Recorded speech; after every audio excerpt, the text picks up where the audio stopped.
Chapter 11. Lust of Dwarka. Extravagance. There are few words that can better describe the city of Dwarka upon one's first impression. The city gates are outlined in gold and adorned with jewels. Dwarka is among the most prosperous cities in the world. Travelers from all around the world come to the trade hub of Dwarka to both sell their goods and purchase rarities from other far-off lands. Positioned on the Arius Sea with a bustling port, protected by a full naval fleet of 18 ships, Dwarka is known and envied by all. The port of Dwarka is set up in a way as to channel ships one at a time through a narrow canal to dock in order to prevent additional ships from gathering all at once to pose a potential raiding threat.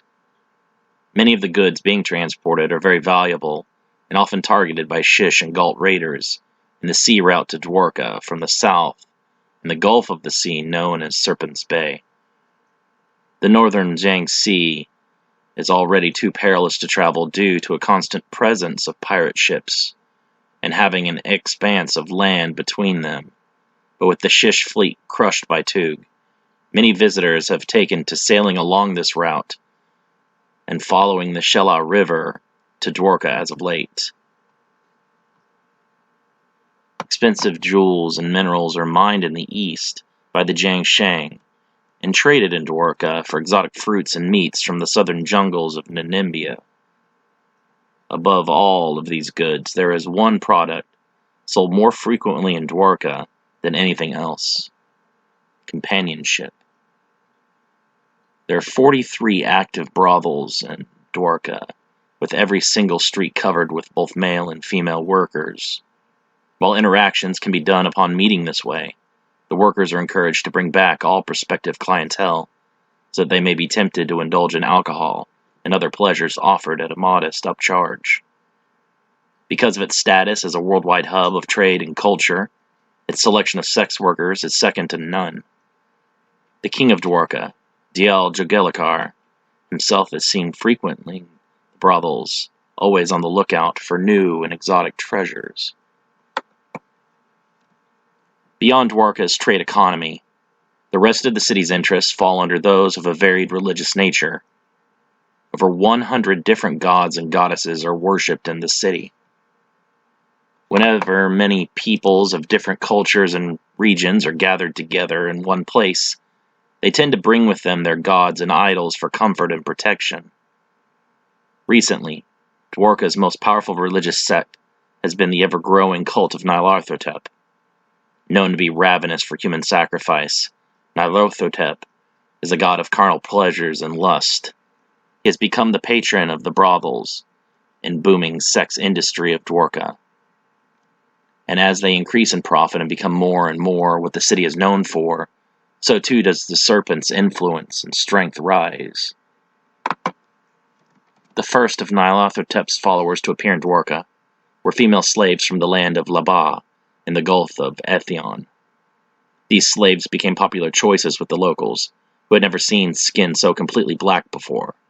It is not known if the Laba created the religion of Nyarlathotep, or if they merely picked it up from elsewhere themselves.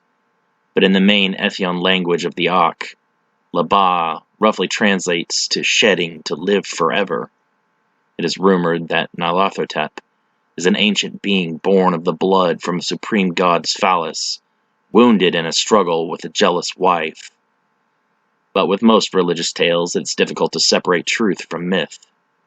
There are many other serpent deities around the world, and it's unknown if they are all connected, or if a single creature is the origin of all their stories. The king of Dwarka is led in a veiled cart pulled by 2 pygmy elephants through the streets of his city on his way back to check his favorite brothels for any new acquisitions. Many of the traders that come to Dwarka bring with them human goods, as well as their wares, hoping to unload cargo of slaves and sex workers. Human trafficking is a lucrative business, and entire villages are raided along the coasts for young and energetic slaves, to replace those worn down and beaten into a place where they are no longer desired for anything beyond physical labor. Only the enthusiastic are wanted for the brothels on a regular basis, as the obviously unwilling tend to be more of a niche market, available upon request. Joe Gellicar is the sheer embodiment of his city's extravagance. Flamboyant and draped in the finest garments from all over, the King of Dwarka is a larger-than-life character to all who visit the city. Clad in a rainbow of colors so diverse that most of the people of the surrounding villages could not even imagine, the king lays bare all before his immense gluttony and pride. "There was just a merchant ship from Ethion logged into port this morning, with cargo from Susuda listed," the king says, licking his lips as he envisions the well-endowed villagers, clad in their animal skin cloths. The Susuda are forest-dwelling peoples, whose only interactions with other humans comes from when their villages are raided and their people are killed or sold into slavery. The king's advisor, a man named Sholar, nods. "I read the manifest. It would please your majesty to learn that they were indeed aboard that vessel, a cargo of 13 female slaves and 9 males. There was also a sizable amount of honey and tea brought along." "I do not care about honey or tea," the king shouts. "Find which brothels the girls were distributed among, and bring them to me immediately. As king, it is my right to have them before any of those foreign dogs." Sholar nods, closing his manifest log. "Yes, your majesty, at once." The king's procession is brought to the first brothel, where a fierce, dark-skinned woman with a strong, muscular frame stands out front to greet them. The king does not immediately come out of his cart, as he is intimidated by the woman's height. At only 5'2" himself, the Madame Kwazulu would tower over the king at 6'3". "Welcome, your highness," Madame Kwazulu says. Despite her warrior-like appearance, her voice is surprisingly feminine and inviting. "Madame Kwazulu," the king says, greeting the woman respectfully. The proprietors of the city's various brothels are among the most esteemed members of Dwarka's business council. Kwazulu started her brothel many years ago, with slaves she captured from other villages herself. The money she gained from the slave trade was more than enough for her to open up her business in Dwarka. As the competition increases between the madames for clientele, more and more unique and exotic tastes must be sought out and brought to the city. Hers is one of only 3 brothels to have been able to acquire slaves from the raid on Susuda. "Have they already been delivered?" the king asks nervously, licking his lips and rubbing his hands together. Madame Kwazulu nods with a wide smile, exposing her incredibly large and white teeth. "Arrived, bathed, and soaked with perfume, your highness. They both look and smell divine." "Good, good," the king says, climbing out of his transport.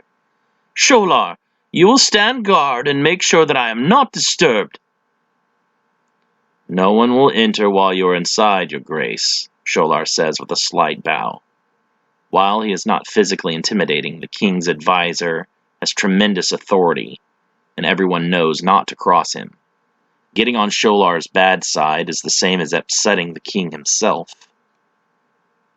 A buzzing sound like hundreds of flies appears before a cloud of insects, manifesting beside Sholar. The swarm is in the shape of a man with fiery red eyes. Surprisingly, the king's advisor does not seem disturbed by this creature's appearance. It is obvious that he has encountered it before. "The king is busy," Sholar says, not amused by the creature's arrival. "I did not come to speak with his royal gluttonousness," the creature says. "We both know who makes the real decisions in Dwarka." "Careful with your words, Mthunzi. You insult his majesty with your insinuations." The creature chuckles strangely. "Ever so cautious. Afraid to lose your head?" I quite enjoy it being attached to my neck, Sholar says. You may not have to worry about decapitation, but us humans do. Such attachments are overrated. Tell me, why has your master sent you? Sholar asks, irritated. Dwarka has long been known for being warm towards all faiths. Gods and goddesses from all over the world are welcome to the city. Or rather, they were. What do you mean? The priests of the Serpent have begun aggressively pushing to become the official religion of Dwarka. They seek Dwarka to become monotheistic? Sholar asks, surprised. That will never come to be. We rely on the trade of too many other regions to adopt any stance counteractive to being the hub of all commerce in the world. Whether the king approves of this approach or not is not important to their schemes. Followers of lesser religions have reported being blocked from worship, and even bullied into extortion to be able to practice within Dwarka. The priests of Nyarlathotep have made their faith quite profitable. Extortion? Sholar becomes angry. They do not have the authority to levy any kind of protective taxation. All rights in Dwarka are granted through the king alone. I know this, and you know this. But the priests of the Serpent do not seem to either understand or care. Sholar eyes the Mthunzi skeptically. You would not be telling me this for some ulterior motive, would you? Perhaps hoping the king would bring his might down against the faith of the Serpent, thereby clearing out the greatest competition to your god's growth in the city? My lord is not so petty. Yes, he is, Sholar retorts quickly. He absolutely is. The insect creature laughs heartily, the sound a painful noise to Sholar's human eardrums. Okay, so maybe he is. Regardless, the priests of Nyarlathotep are applying pressure to all other deities and faiths, not just those of Lord Miagros. I urge you caution in these uncertain times. The priests of Nyarlathotep may not be satisfied in becoming the only religion. They may push to become the only authority in Dwarka as well. Now you peddle in conspiracy, Sholar growls. Until you have proof, I will not waste the king's time in pursuing your claims any further. If the king's representative will not act on behalf of the free religious practices of Dwarka, then we will have to act on our own accord against the Serpent. Are you making a threat, insect? Sholar growls. More like a promise and a warning. You have power, but we have support. Let us not have to see which is more effective in bringing results. The creature disperses into a swarm of insects once more, leaving Sholar alone outside the brothel. The king's right-hand man looks disgusted, glaring at the insects as they scatter. Emissary of the god of insects and decay, Miagros, the Mthunzi is a magical conjuration meant to act as a messenger between the human world and the underworld where Miagros is believed to reside. Miagros is worshipped by only a handful of people in Dwarka, but they are fiercely devoted and loyal to him. The deity is empowered by their faith, and Miagros takes great care not to lose his presence within the city. All gods and goddesses desire to have representation in the city as it's the best place in the world to have one's ideas and beliefs spread to other cities and lands. Not only do travelers to Dwarka bring with them their cultures and religions, other ideas and beliefs are carried back home to spread. The priests of Nyarlathotep have declared war on all other religions by seeking to push their influence through aggression and violence. If the king of Dwarka does not intercede, the believers of all other faiths will be forced to band together to fight for their own religious freedom. Years ago, it was not the believers of these Dwarkan religions that pushed back against the aggressive spread of Nyarlathotep. Sam Hyalura, father of Enkidu and a warrior priest of Kataltakuk, journeyed to Dwarka to stave off the complete assimilation of the city to the worship of Nyarlathotep. With the support of King Jogelakar, father of the current King Doyle, and the royal army, the followers of the serpent were pushed back and their plans set back many years. While delayed, the priesthood never gave up on their goals and have slowly been rebuilding their numbers and increasing their influence across the city. Priests of Nyarlathotep barge into homes all across Dwarka, kicking over altars and smashing idols to pieces on the floor. Intent on intimidating all citizens into worshipping no gods other than the serpent, the priests are unafraid of any retaliation. They believe they can act so brazenly because they have tremendous support within the public. Despite being a multicultural trading hub, the city has been moving towards a single homogenized religion for decades. The faith of Nyarlathotep embodies everything that makes Dwarka successful. The serpent is the patron god of the brothels, and the city's Diamanaga celebration is the biggest event of the year. You will not put these shrines back together, the priests threaten. If we return and see your filthy idols again, you will be put to death. You do not control this city, the homeowner shouts. All are welcome to openly worship in Dwarka by the king's authority.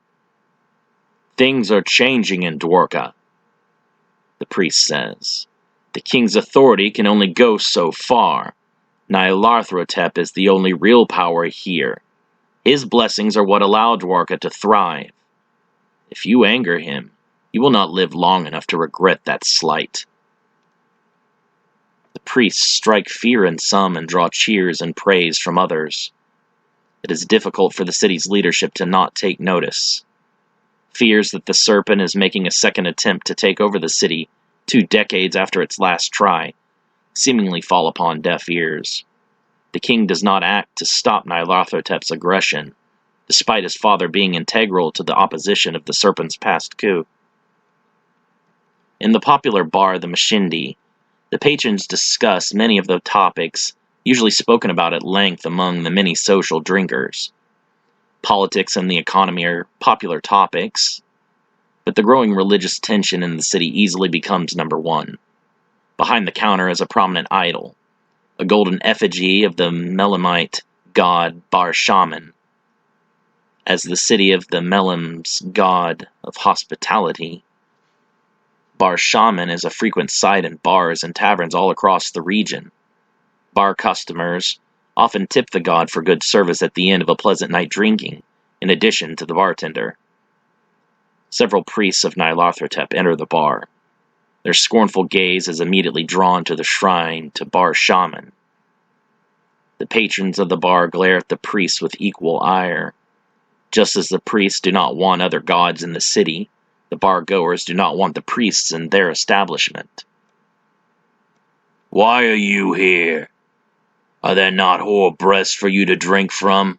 The bartender asks, mocking the sexually charged nature of the serpent's religion. We only serve mead, ale, and wine here. Drinks for true men. The priests continue glaring at the idol of Bar Shaman, refusing to make eye contact with anyone. I am sure anything you serve would taste like goat piss with that thing being your god. The bartender grinds his teeth together in anger.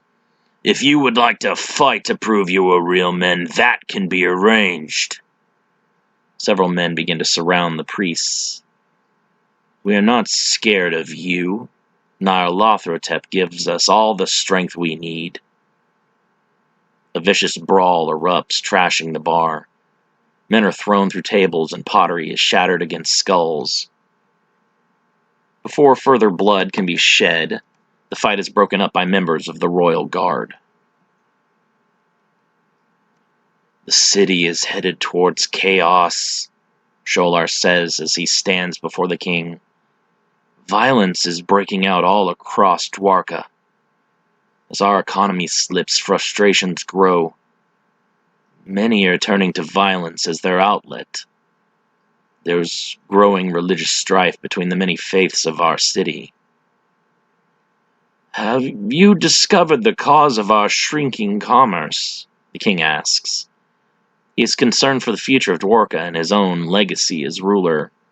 His father was looked upon fondly, but he is met by much disrespect. The citizens will gladly accept him as a scapegoat to blame for current events if he is not able to turn things around. I will be meeting with the members of the business council in a few days. After that, we should have all the answers we need to correct whatever is the cause of Dwarka's decline. You are a good friend, Sholar, the king says solemnly. You are the only person I can trust completely. Sholar nods. I will not allow you to be remembered as the king who oversaw Dwarka's economic death. We will recover. Our tourism and trade industries will thrive once more. Dwarka will be stronger than ever. I pray that you are right, the king whispers. In the air I can feel the anger and resentment. As I travel, I can see the desperation in their eyes. Dwarka needs saved, and I fear I am not capable of being that hero. I am nowhere near the man that my father was. Sholar does not respond. His words are taken away by his surprise at the king's self-reflection. The king is not often this deep. Sholar is used to him being only concerned with women and wine. As his advisor and friend, Sholar refuses to let the king continue down this path. If he must, he will accept the burden and be the man that saves Dwarka. After unloading his shipment onto the docks for the various merchants that contracted his services to bring goods from the lands of Ethion, Captain Niko Sipfunde of the cargo ship the Thandiswa kneels before the shrine dedicated to the Ethian god of commerce Lukri to give his thanks for another successful voyage to Dwarka. Burning incense and offering prayers to Lukri, the captain is oblivious to the sounds of men boarding his ship and taking many of his crewmen by surprise. The priests of Nyarlathotep rush the Ethion crewmen, slitting the throats of several from behind and pushing them overboard before any are able to fight back. With the surprise attack becoming a full-on battle on the deck of the Thandiswa, Captain Niko returns topside to investigate the loud disturbances he hears. What the captain sees is one of the last things he would ever expect. Instead of pirates or shish raiders trying to rob them, these attackers seem intent only on violence. Who are you? Captain Niko asks, drawing a long, curved sword from his hip. Dwarka no longer wants your foreign gods here, the head priest named Halach says. Consider this your only warning. The next time you come to port, leave your idols behind, or you will be left with no crew to sail you back to your smelly huts. You kill my crew, insult my gods and my homeland, and you think that I will let you live? Captain Niko growls. It seems you're either too stupid or stubborn to heed my warning, Halach says. Your corpse will just have to serve as a warning for everyone else. The priests and remaining crew of the Thandiswa clash, Captain Niko managing to fell the first of the attackers with a slash across his midsection. The captain is unable to celebrate as a knife is plunged into his back from behind. Praise Nyarlathotep, the priest whispers into the captain's ear, twisting the knife around to inflict more pain, before withdrawing it and kicking Niko to the deck. Captain Niko shakily looks up, bleeding heavily.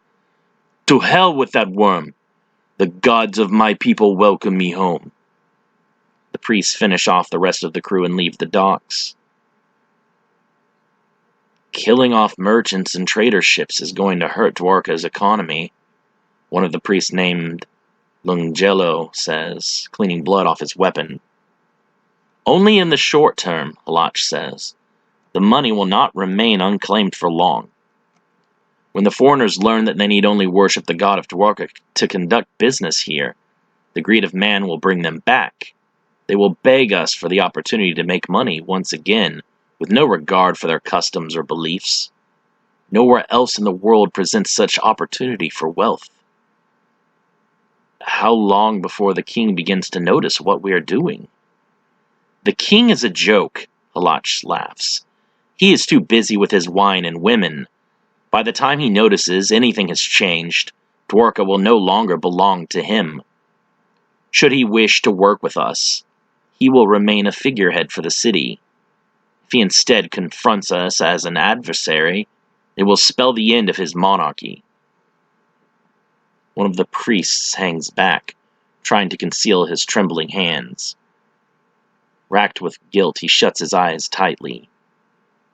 Not again, Sabongile thinks to himself. They have built everything back up so quickly. They are going to drown Dwarka in the blood of the innocent and manifest that monster to consume us all. Halach notices that Sabongile has split off from their group. Before walking over to speak with him, the head priest observes the man in secret for several seconds. Sabongile is one of the few members of the priesthood to have survived their previous bid for power over 2 decades ago. Are you coming? Halach asks, walking over to him. Sabongile takes a deep breath and tries to regain his composure. Yeah, I am sorry. I'm just tired of all the death. I wish we could achieve our dreams without having to kill for them. Sadly, that seems to be the only way, Halach says. Those who worship foreign devils have given us no other choice. Dwarka cannot be further tainted by them. The merchants and travelers that come to this city must learn that in order for there to be peace and prosperity in Dwarka, they must accept that only through Nyarlathotep may we achieve these things. I suppose you're right, but it still does not make it any easier to deal with. You are not losing your faith, are you? Halach narrows his gaze, questioning the veteran priest's commitment. Of course not, Sabongile protests. Detesting the loss of life does not equate my devotion to our cause. I too yearn for a world completely enveloped in the great serpent's black coils. Halach nods, finding his response satisfactory. Then come, let us continue to cleanse this city of its many poisons. The business leaders of Dwarka gather in conference to discuss the increasing difficulty of receiving cargo ships in Dwarka. For 3 months straight, there has been a significant decline in the amount of foreign merchants and traders coming to port with goods to sell. In conjunction with this fall in product and travel to the city, Dwarka has suffered a drastic hit to the patronage of its other services. The merchants and their crews make up a large portion of the customer base for the city's brothels and bars. Without these ships coming in regularly, the entire economy of Dwarka dries up. Only 13 ships from Ethion came to port this month, says the city's commerce director, Enkidu. That is down from 49 this same month last year. 7 fewer than last month alone. We are also down 4 fewer shipments from the Jiangshang Empire, and 10 less ships from Bao. We received no shipments from Tug at all once again. The port of Tug is our lifeline to the kingdoms of Levant and Jericho, says Gaduza, a representative of the city's merchant guild. I fear it will be quite some time before we see any goods coming in from Tug, says the owner of the city's largest warehouse, Mashindi. I heard they engaged in a sea battle with the Shish. Rumor is that their entire shipping fleet was converted for war.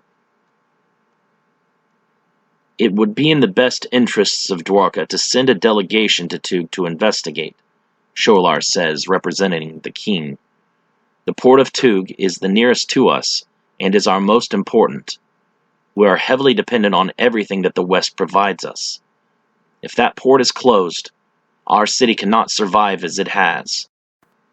Should the Shish have managed to defeat Tug, I believe that the king will authorize using force to depose them and take the port as our own.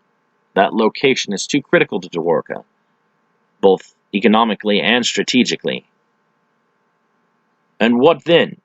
asks Isue, owner of the Zukasa bar. "Reinstate a weakened Tug government that cannot defend themselves?" Tug would likely become an expanded principality of Dwarka. Officials selected by the king would run the city, and it would then become protected by the royal army.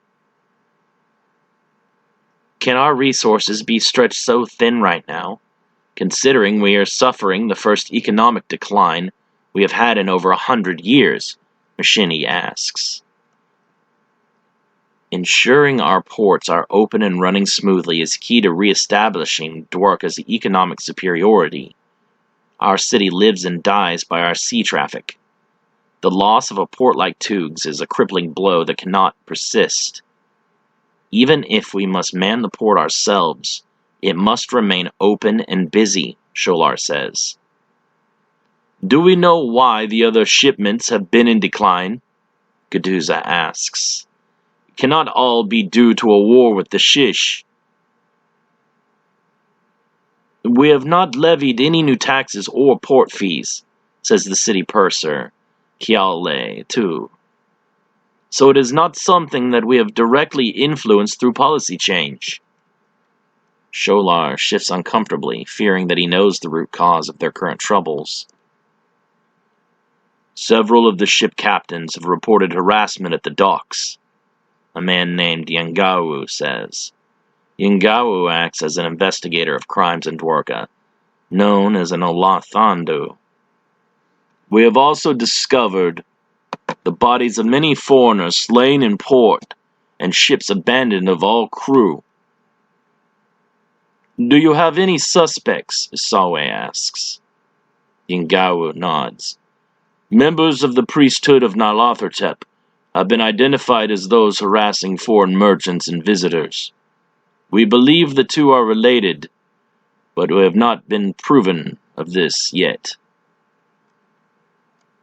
"I too have heard that the priesthood of the Serpent are making an aggressive push towards Dwarka becoming monotheistic," Sholar speaks up. The other members of the business council begin to murmur among themselves in surprise at this news. "If you have been sitting on this knowledge, why is the king not acted?" Bekinikur asks. "Our reports were unconfirmed due to coming from an untrustworthy and biased source," Sholar says. "The king requires evidence of a crime before taking action." Yangawu is upset by what Sholar has said. "And had we brought our findings to you, what would have happened then? If the royalty had shared with us their own information, we might have been able to steer our investigation in the appropriate direction from the onset. How many lives could have been saved?" "That is precisely why we could not share what we have heard with you. Your investigation needed to remain not corrupted by any outside interference. Had we influenced your investigation with our intelligence, and it ends up being wrong, you will likely never catch the true perpetrators of these crimes." "The king would not be in league with these followers of the Serpent, would he?" asked Gaduza. "King Jogelakar has always been welcoming to all faiths and peoples, and never biased to any single religion," Sholar says. "And how could the priesthood of Nyarlathotep act so openly within the city, without fear of royal punishment, if not aligned with each other?" Gaduza continues to press the issue. "The free peoples of Dwarka demand something be done to make the city safe for them, and the practice of their faiths. The followers of the Serpent must be made to pay for their crimes." "It is all just speculation," Sholar says. "We do not know for sure that they are responsible for anything more than aggressive evangelical policy than before. We cannot go and accuse them of murder and treason without proof. Numerous witness testimonies all line up against them. Who else would be responsible? Which of our peoples would willingly cripple commerce in Dwarka? Only the priesthood of Nyarlathotep is centrally based in Dwarka, and does not have to rely upon foreign travel to thrive, Guduza says. Madame Kwazulu speaks up in defense of Nyarlathotep and its followers. Being madam of a popular brothel, she is aware that many of her workers are members of that faith. Worship of Nyarlathotep is a very carnal and lustful religion. The serpent is patron of sexual promiscuity and coupling, a perfect god for prostitution. The faith of Nyarlathotep is also harmed by the decline in traffic from other cities and lands, Madame Kwazulu says. Patronage at my brothel alone has dropped by roughly 40%. We too rely upon foreigners for business, just as much as the rest of Dwarka. The followers of the serpent are zealots, Mashindi says.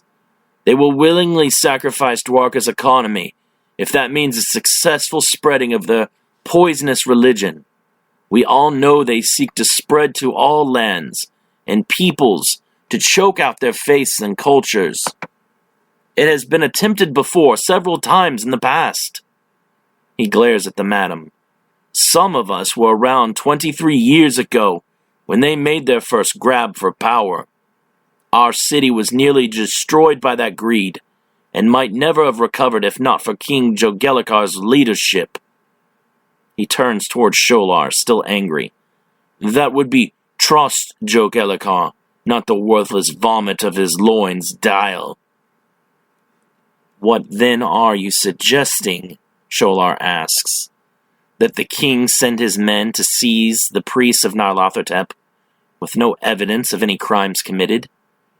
The serpent is the most widely worshipped figure in Dwarka.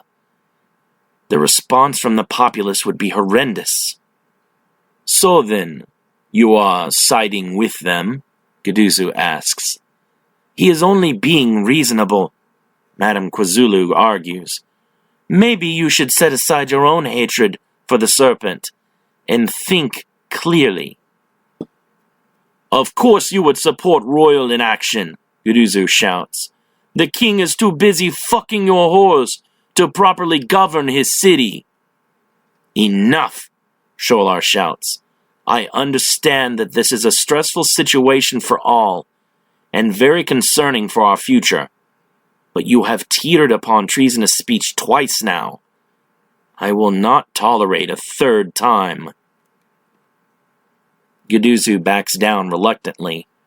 It is obvious that the other business leaders, minus the madam, stand in support of his assertion.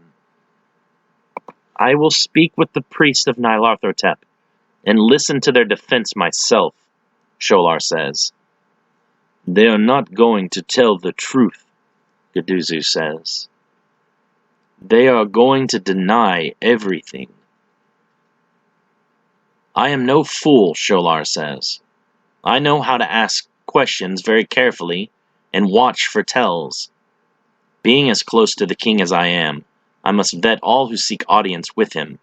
Spotting liars with ill intentions is a large part of my job. If what they say is convincing, the king will take whatever action is necessary, I assure you all. Madame Kwazulu kneels before the altar of Nyarlathotep in the great temple of Inagashap. The head priest Halach stands at the top of the inner temple steps, surrounded by numerous armed priests that act as temple guardians. We may need to remove the royalty of Dwarka after all, Madame Kwazulu says. Explain, Halach says. The king's mouthpiece is under tremendous pressure by the city's business leaders to bring back the merchant traders and end the violence against foreign travel. And these business leaders point the finger at us. They believe our faith to be behind the violence. Madame Kwazulu nods. They do. Multiple merchants have come forth with accusations.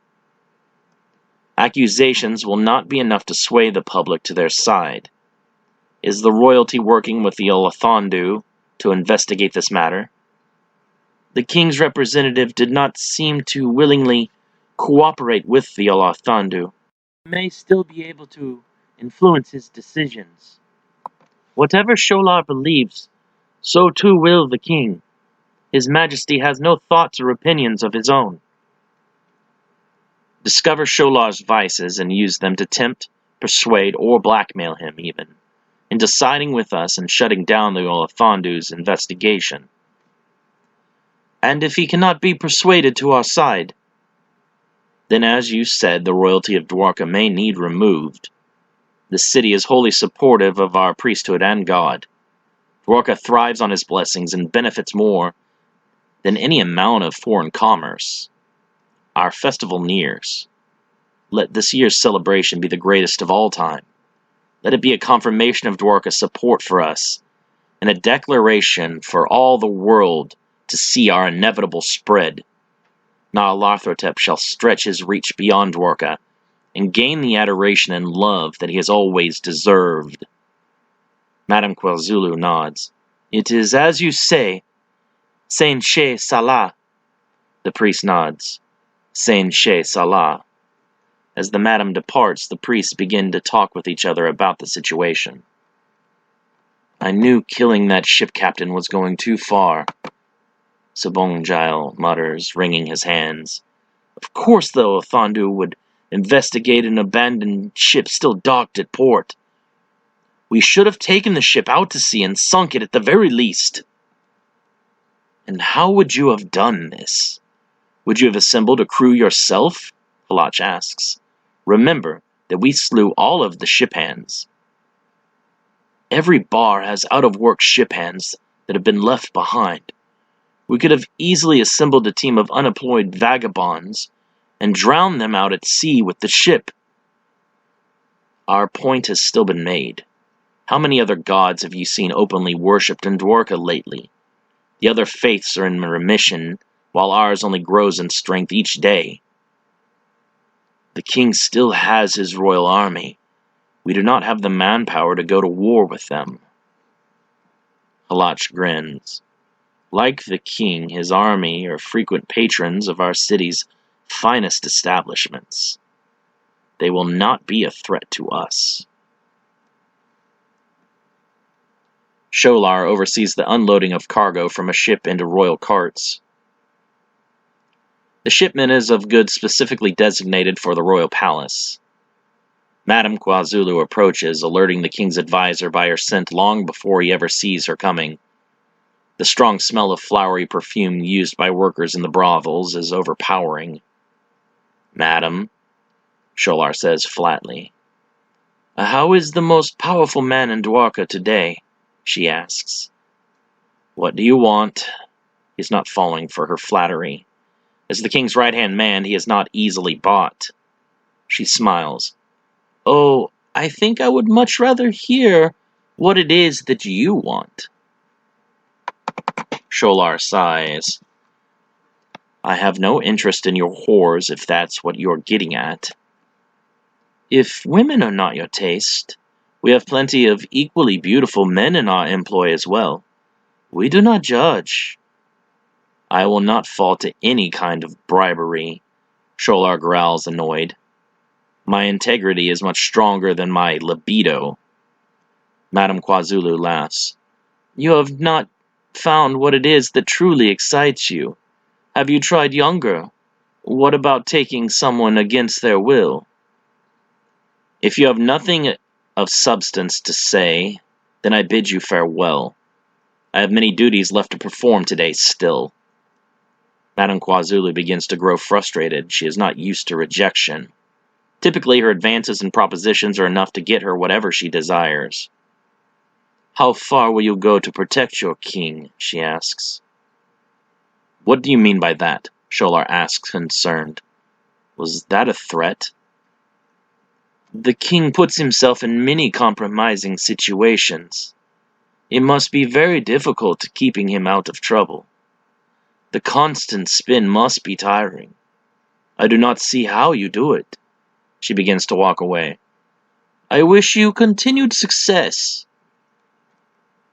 A royal soldier removes his armor as the prostitute from the northern city of Shulaveri kisses his bare chest. You are so muscular, the sex worker giggles, and so handsome. You must have 100 girlfriends. So why do you insist upon seeing me every single week? The soldier shakes his head. No other girls matter to me. You are all I can think about. I come here just to see you. Whether you worked here or at a tavern, I would still come and spend my coin just to be in your presence. How dedicated are you to me, my sweet Alakan? The girl named Gede asks. The soldier is surprised by her question. As much as anyone could ever be. I would do anything for you. I would die for you.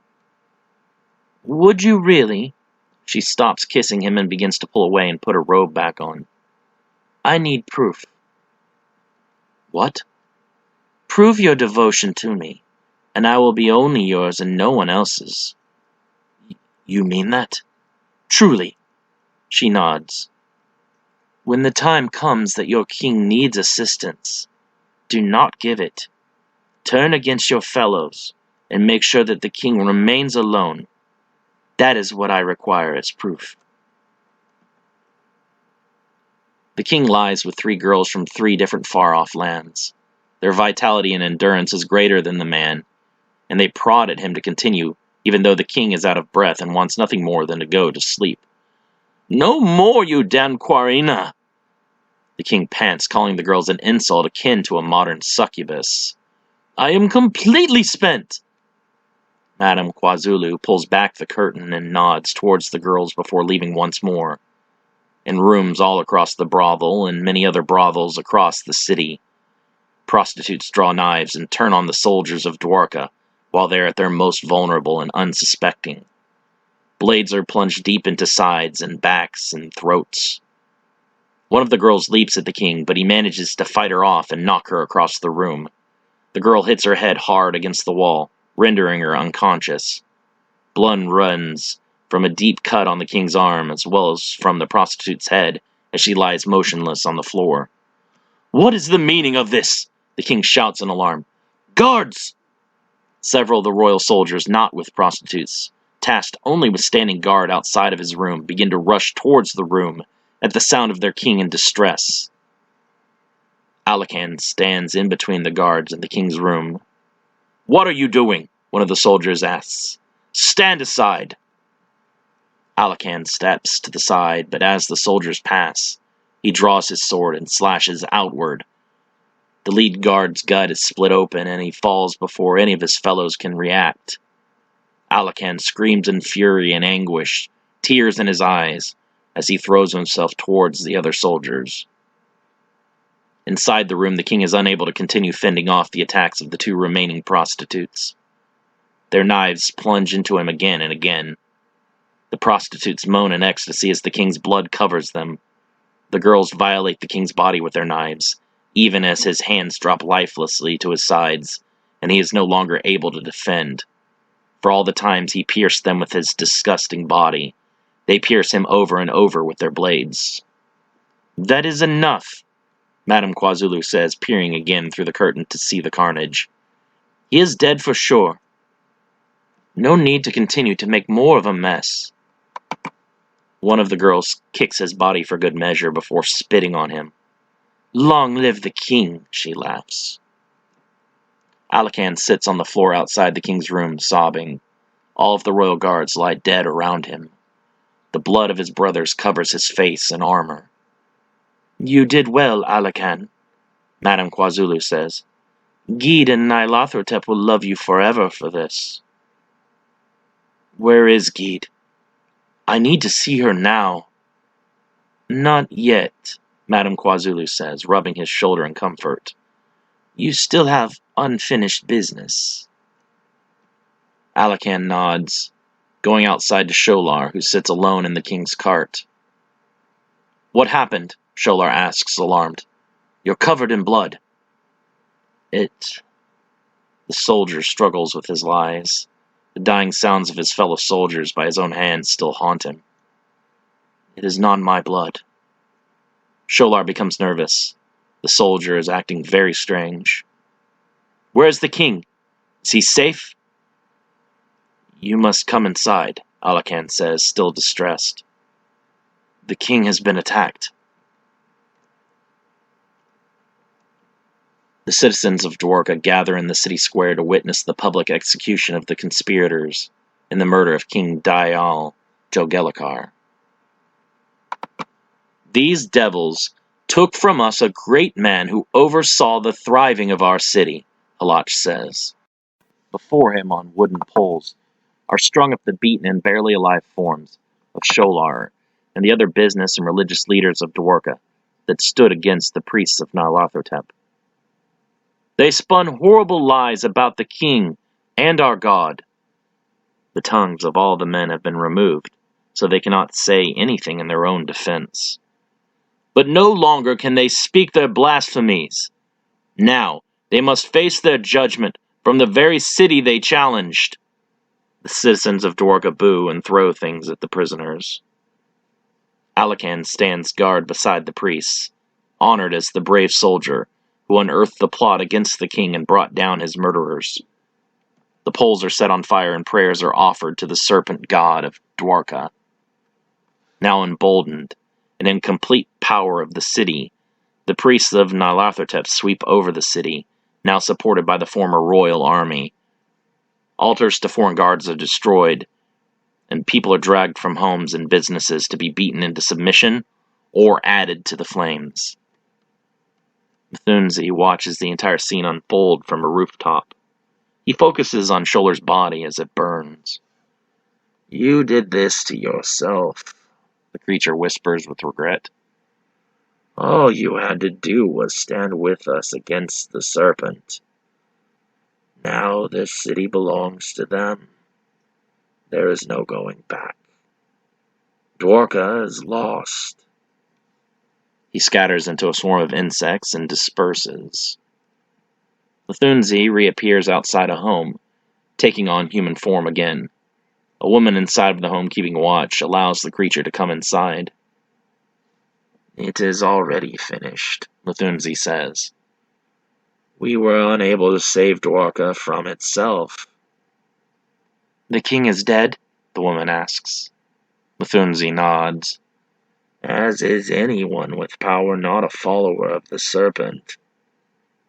We knew this was coming, a man says, upset. Why would they not just listen to our warnings? We cannot worry about that, the woman says. The whole of Dwarka is now against us. We must flee this city while we still can. You would abandon your home? Mthunzi asks. What else can we do? The serpent holds all of the power of the city. A handful of us cannot stand against the might of the priests and the royal army. Do you think all of Dwarka worships the serpent? Mthunzi asks. Would you abandon your faith so easily? Most likely, many citizens are now in hiding. They will practice their religions in secret, fearful of being discovered. What good does that us now? The man asks. We will network with these outsiders and continue to meet in secret. Our numbers will grow. One day we will take back Dwarka. Do you really think this is possible? They have control of the entire city. They took that power quickly. We can take it back just as suddenly once we have the numbers. Do not meet in the open or seek out allies. Trust me, enemies of the serpent will find us. Alakan and Halach board a ship with 40 of the city's royal army in addition to its crew. Now that the priesthood of Nyarlathotep has control of Dwarka, re-establishing trade and commerce is their top priority. Unlike the attacks carried out against the merchants of Ethion and Jiangshang, the priests are completely unaware of why trade from the port of Tug has ceased. Rumors of a great sea battle against the ships persist, but the new leaders of Dwarka's business council need confirmation. We are all set, a ship hand tells the priest. All supplies have been loaded into the hold. Alakan nods, thinking it best to be prepared for a long stay, should the port be completely inactive or occupied by the Shish. Halach requested enough supplies to last 6 months, and enough armaments to clear the port of any raiders. Alakan takes one last look out at Dwarka, not seeing his precious Geed anywhere. Despite promises from both her and her madam, he has not been given any time alone with his beloved. Dark thoughts stir from deep within that perhaps he was used, and that Geed never did truly love him. He forces these thoughts away and focuses on his love for her. Without it, he will not be able to bear going on. Those fools had better not screw things up while I am gone, Halach mutters. Muchi is more than capable of handling the city in your absence, Alakan says. I hope you are right, Halach sighs. If we have made a miscalculation at this juncture, the entire city could fall into chaos. You saved us from the schemes of all of the king's enemies, a soldier speaks up. God's favor is upon all of us now. Yes, Alakan whispers. We did save Dwarka. We saved it from a terrible fate. Halach looks over at the despondent soldier with concern. He wonders if the man's resolve and commitment is slipping away. Do be a better example for your men, he says. They look to you for inspiration. You are their commander now. Alakan sighs. I am not fit for command. I will only lead them to despair. Have more faith in Nyarlathotep. He will guide your path forward, Halach grins. Yes, we must continue forward. Always continue forward, Alakan whispers. There's no going back from where we have come. Enkidu looks up at the sun, wiping the sweat from his brow.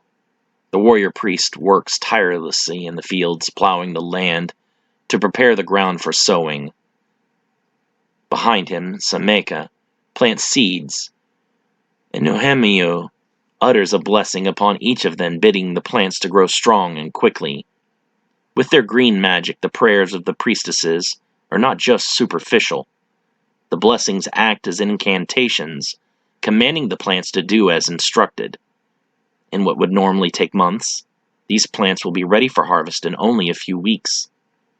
Each of the seeds have been soaked for 5 days in the sacred water, given to Enkidu by the Grigori Yazata Zyle. This water will give the plants the added properties of being fully immune to pests and drought, as well as serve to be nutritious and filling enough to meet the needs of the entire city. You have all been a great help, Enkidu says. Kataltakuk will forever be in your debt. He feels bad that he and his city now owe so many debts. Cities like Jericho and Levant came to aid them in their desperate hour against the Sakari, while villages like Samsara and Naya were able to help them in their agricultural recovery process. Do not think anything about it, Nehemiah says. This is the reason we are given these gifts by the goddess. If we are not meant to help others, we would not have these powers. Enkidu nods.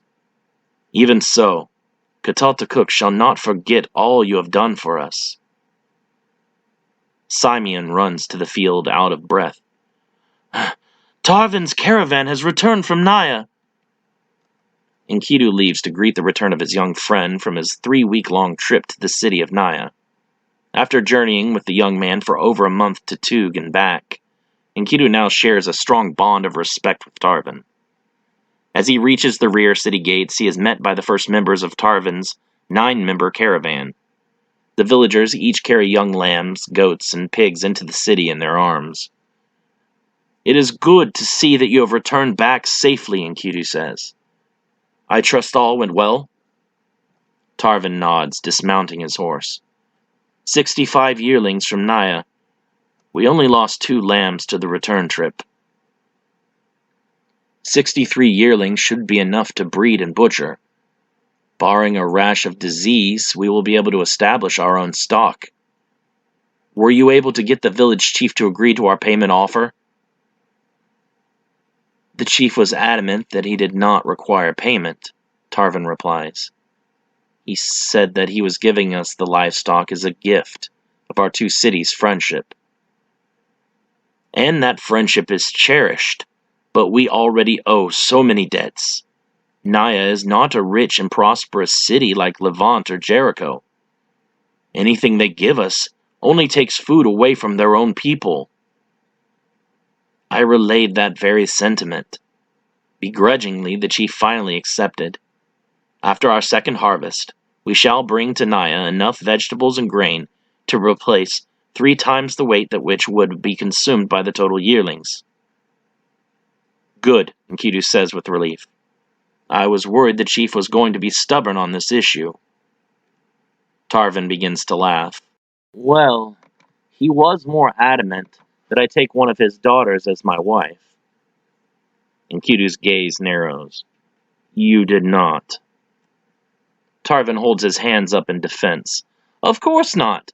I told him that we still have much to do rebuilding Kataltakuk before we can indulge in wedding celebrations.